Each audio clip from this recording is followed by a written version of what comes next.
বন্ধুরা, আজকে নতুন রান্না দেখাবো তোমাদেরকে।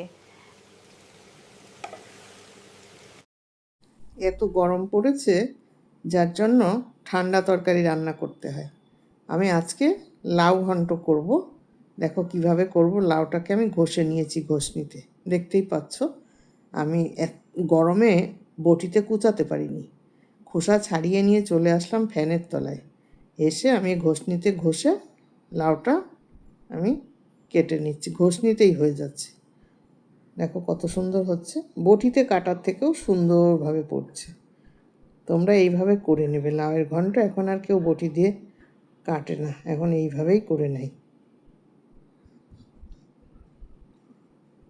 একদম সুন্দর হচ্ছে, যেমন ঘন্ট হয় তেমন। কারণ আলুর চিপস তো আমরা এইভাবে এখান দিয়েই কাটি, আর সেইখানে আমি লাউটা ঘষছি, যার জন্য এত সুন্দর করে কেটে কেটে পড়ছে। দেখো কি সুন্দর কেটে পড়ছে, দেখো কত সুন্দর হয়েছে। আবার এদিকে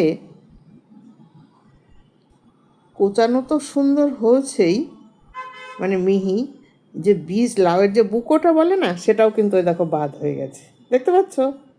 ওটা ওর মধ্যে এক ফোঁটাও মেশেনি, কি সুন্দর হয়ে গেছে। এটা আমি রেখে দিয়ে চচ্চড়ির মধ্যেও দিতে পারি, আবার ফেলেও দিতে পারি। তোমরা কি করো আমাকে জানিও। এখন আমি কড়াইতে তেল দিয়ে দিলাম। তেল দিয়ে রান্নাটা কিভাবে করব সেটা দেখো। লাউয়ের ঘন্টর সঙ্গে আর কি দেবো তোমরা এক এক করে দেখো। চলে এলাম বন্ধুরা। তেলটা যতক্ষণ গরম না কড়াইতে হয়, তেল গরম করতে আমি বসিয়ে এদিকে দিয়েছি। চিংড়ি মাছ নিয়ে এসেছি, আর একদম লাউ তো জ্যান্ত কাটা চিংড়ি। দেখিয়ে দিয়েছি, সেগুলোকে ভালো কিভাবে করে লাউটা বটি ধুয়ে দিয়ে কাটিয়ে লবণ কিভাবে হলুদ কেটেছি। মাখিয়ে এদিকে রেখেছিলাম। চিংড়ি মাছ ধুয়ে এখন এই লবণ তেলটা হলুদ গরম হয়ে মাখিয়ে গেলে আমি এর মধ্যে রেখে আমি দিয়েছিলাম। ছেড়ে দিচ্ছি। এবার তেল গরম হয়ে গেছে যেহেতু, মাছগুলোকে আমি এখন এর মধ্যে ছেড়ে দেবো, দিয়ে ভেজে নেব। সামান্য অল্প ভাজবো, বলেছি আমি তোমাদের যে কখনো চিংড়ি মাছ বেশি ভাজবে না, তাহলে সেই চিংড়ি মাছ কিন্তু তোমরা খেয়ে শান্তি পাবে। একদম কম ভাজবে, জাস্ট একটা গোল্ডেন কালার হবে, হওয়ার সঙ্গে সঙ্গে তোমরা মাছটা তুলে দেবে। দেখো আমি কেমন করছি, কালারটাও কত সুন্দর হবে, ঠিক সেইভাবে তোমরা তুলে দেবে। কাঁচা দিলে আবার গন্ধ বেরোবে, কারণ মাছের তো গন্ধ থাকে, ওই জন্য কাঁচাও দেবো না, আবার বেশিও ভাজবো না। রান্না হলো সিস্টেম, সবাই জানে চিংড়ি মাছ দিয়ে লাউয়ের ঘন্ট। আরে চিংড়ি মাছ দিয়ে লাউয়ের ঘন্ট তো ঠিক আছে, কিন্তু তার তো বিভিন্ন রকম কায়দা আছে না, সেই কায়দাগুলোও তো শিখতে হবে। আগে রান্না সবসময়ের জন্যে আগে তার কায়দাটা শিখতে হয়, তবেই হয় রান্না। তেল মশলা ঢাললেই কিন্তু রান্না হয় না। আমি বেশি তেল এখানে দেবো না। তোমরা দেখো আমি যে চিংড়ি মাছ ভেজে নিয়েছি, দেখ কড়াইতে কতটুকু তেল আছে দেখবে। এইটুকু তেলের মধ্যে দিয়েই আমি রান্না করতে চাই। অথচ কত সুন্দর গোল্ডেন কালার সরিয়ে রাখছি। এবার এই তেলের মধ্যে আমি এখন দিয়ে দিচ্ছি পাঁচ ফোড়নে 5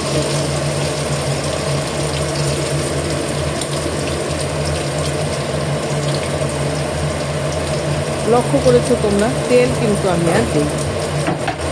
তেল ঢাললেই রান্না ভালো হয় না, রান্নার হলো কায়দা, রান্নার কায়দাতে রান্না ভালো হয়।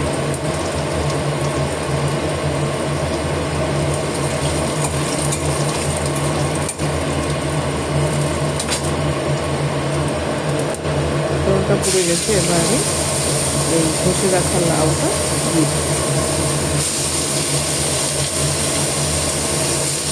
বটি দিয়ে কুচালে মনে হয় এত সুন্দর হতে পারে, যে সুন্দর মিহি হয়েছে।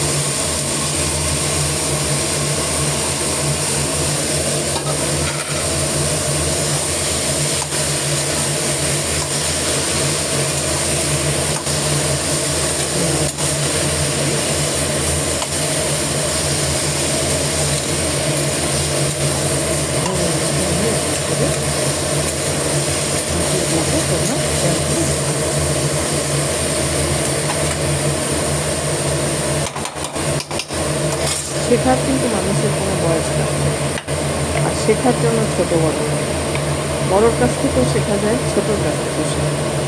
এর মধ্যে আমি এখন দিয়ে দিচ্ছি সামান্য পরিমাণে একটু ধনে আর জিরে। এইটা দিচ্ছি কেন, চিংড়ি মাছের যদি কোনো গন্ধ থাকে এটা ও মেক আপ করে নেয়। আর দিচ্ছে এখন চিলি পাবে। পরিমাণ মতো দেবে। লাউয়ের ঘন্টতে বেশি ঝাল হলে ভালো লাগবে না। তোমরা কাঁচা লঙ্কা চিড়েও দিতে পারো, আবার একটু রং হওয়ার যদি কথা মনে করো তাহলে এইটা দিতে পারো। এটা তোমাদের উপরে, যে যেমন ভালো খাবে সেটা দেবে। এবার লবণের ভাতটাও একটু কম দেবো আমি। লাউ, ঝিঙে এ সমস্ত প্রায় চাল কুমড়ো লবণের ভাত কম দেবো। কিছু কিছু সবজি আছে সেইগুলোতে লবণের ভাত কম দেবো। এবার দিয়ে দিচ্ছি অল্প পরিমাণে তেল, কারণ মাছের হলুদ মাখানো ছিল, সেই হলুদ লাউয়ে যাবে। লাউয়ের ঘন্টায় খুব বেশি হলুদে আবার গন্ধ হয়ে যাবে। এবার আমি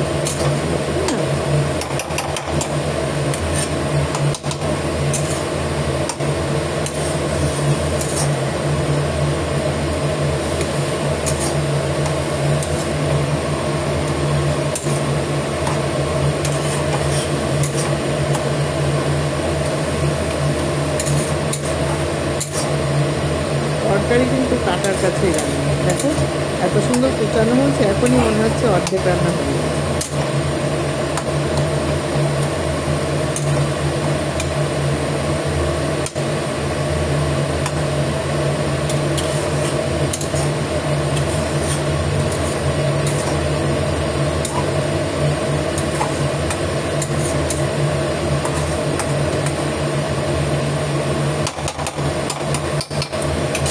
ব্যাস।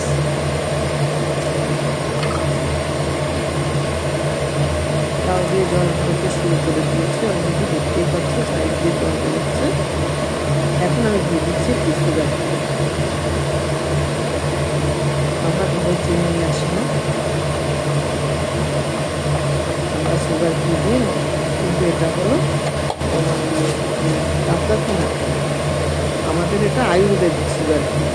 আয়ুর্বেদিক সুগার ফ্রিতে কোনো পার্শ্ব প্রতিক্রিয়া নেই, এই জন্য এটা দরকার। এখন দিয়ে দিচ্ছি একটু গরম মশলা গুঁড়ো। এটা এর সঙ্গে দিয়ে নাড়াচাড়া করবো। গরম মশলাটা ভাজা ভাজা হবে, আর এর ভিতরে কোনো গন্ধ থাকবে না, সুন্দর একটা সেন্ট। বলেছি না, রান্না শুধু কৌশল। কখন কোনটা দিতে হবে সেটা কৌশল করে, সব তরকারিতে এক টাইমে দেওয়া যাবে না। বিভিন্ন তরকারিতে বিভিন্ন সময় মশলা দিতে হবে, আর বিভিন্ন রকমের কাজ, এগুলোর জন্যেই শিখতে হবে।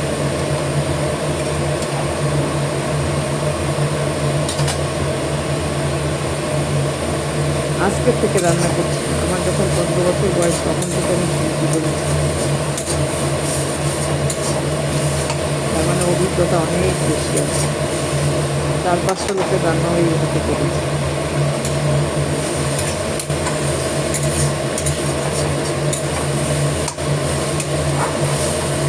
লাউ দিয়ে লাউয়ের পায়েস করা যায়, লাউ দিয়ে লাউয়ের চাটনি করা যায়, খুব ভালো লাগে। এখন সোনা খাবে, ওর ইচ্ছা করছে এরকম করে ঠিক আছে, তুমি যেমন করে দেবো। এবার মাছগুলো দিয়ে দিলাম।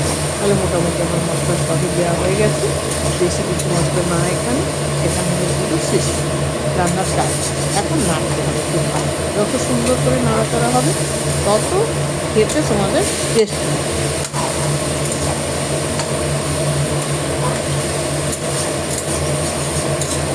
তরকারি সব ঠিক আছে।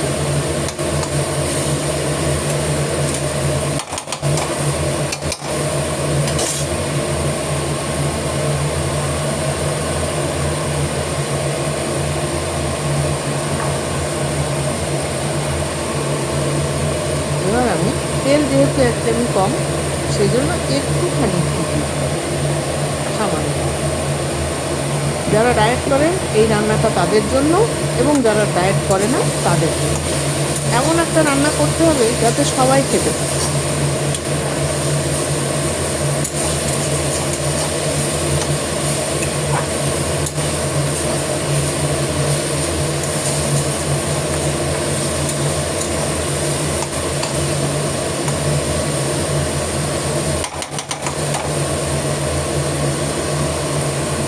তাই হয়ে এসছে আমার রান্নাটা।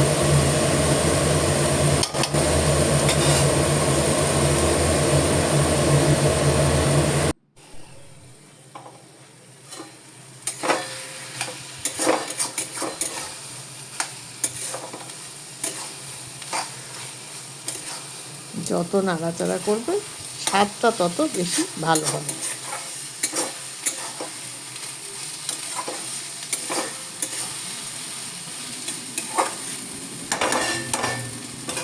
আমি যেভাবে রান্না করছি তোমরা সেইভাবে কে কে রান্না করে খেয়েছো আমাকে কমেন্টস করে জানাবে।